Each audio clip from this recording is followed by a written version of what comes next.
around Kojonup was first explored in 1837 by surveyor Alfred Hillman, who with a small party had set out from Albany to survey a route for the road from Albany to Perth via York. Hillman was directed to a freshwater spring by a group of Aborigines. Hillman wrote in his field book, "This would be a great place for a station." An army barracks was established in January 1838 to protect the mail run from Albany to Perth. Later, Hillman returned to the area and surveyed the town site. The party ran critically short of water on this journey, and Hillman pressed on ahead with horses to reach the water at Kojonup. The party eventually all made it to the spring and found not only the fresh water, but also a crop of vegetables that had been planted by the 21st Regiment that had been stationed in the area. On September 9, 1840, some of the town lots were offered for sale. But due to the presence of a lot of poison bush in the area that was responsible for the deaths of a lot of stock, Kojonup remained an unpopular place to farm. Sheep and cattle being taken through the area were sometimes muzzled to stop them eating the dangerous plants. Edward John Eyre brought a flock through en route from Albany to York and lost over 200 animals. By 1843, the area had been all but abandoned. By 1846, most of the landowners did not live on their properties in the area, and most people were either just passing through or were shepherds. The colonial botanist Drummond investigated possible causes of the poisoning and discovered that a shrub with a pea-like flower was the likely cause. The Agricultural Society conducted their own experiments at Guildford, and the York Road poison was named. In 1850, the first convicts arrived in Western Australia, and they were used to assist in the construction of the Albany to Perth Road. Along with the convicts came a number of pensioner guards. Kojonup by this time was becoming a small settlement. Parties of convicts were supervised by Lieutenant W. Crossman, who was the engineer in charge.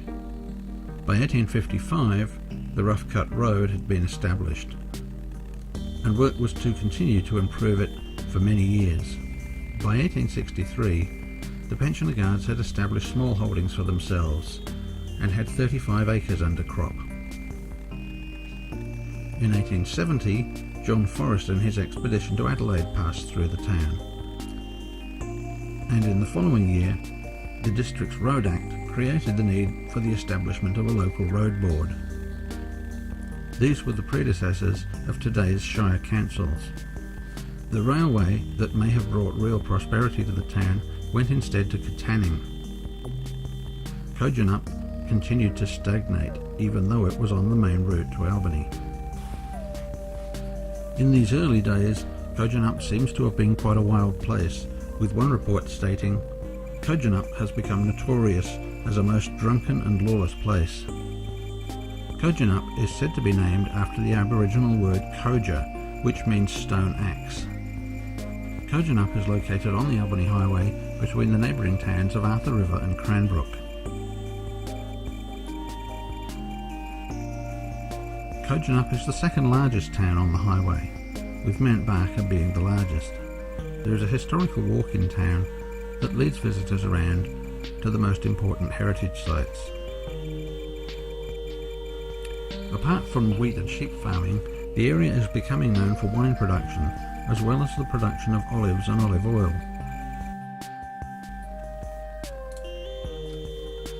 A bit of interesting folklore about the town concerns a tribal feud amongst the Aborigines. The story goes as follows. At Easter time in 1847, troopers at the barracks woke one morning to find 300 or so Aborigines surrounding the building, armed with spears. When they got within about 100 yards of the barracks, they stopped and sat down. 3 of their number approached the building, and Corporal Norrish grabbed his musket and advanced on them. After a short confrontation, the Aborigines retreated, and it appeared that they were looking for 2 natives, Bimbert and his brother George. The group returned around 2 weeks later and found Bimbert and George's wife and child near the barracks.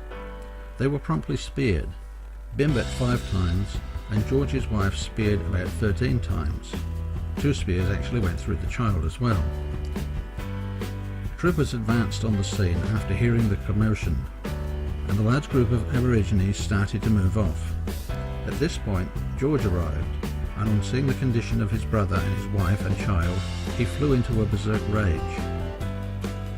The troopers, fearing that the large group would make quick work of George, followed him out, but arrived to find George in his fury had speared 3 warriors and driven the rest away.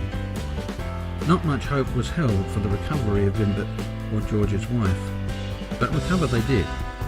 Bimbit lived until 1898.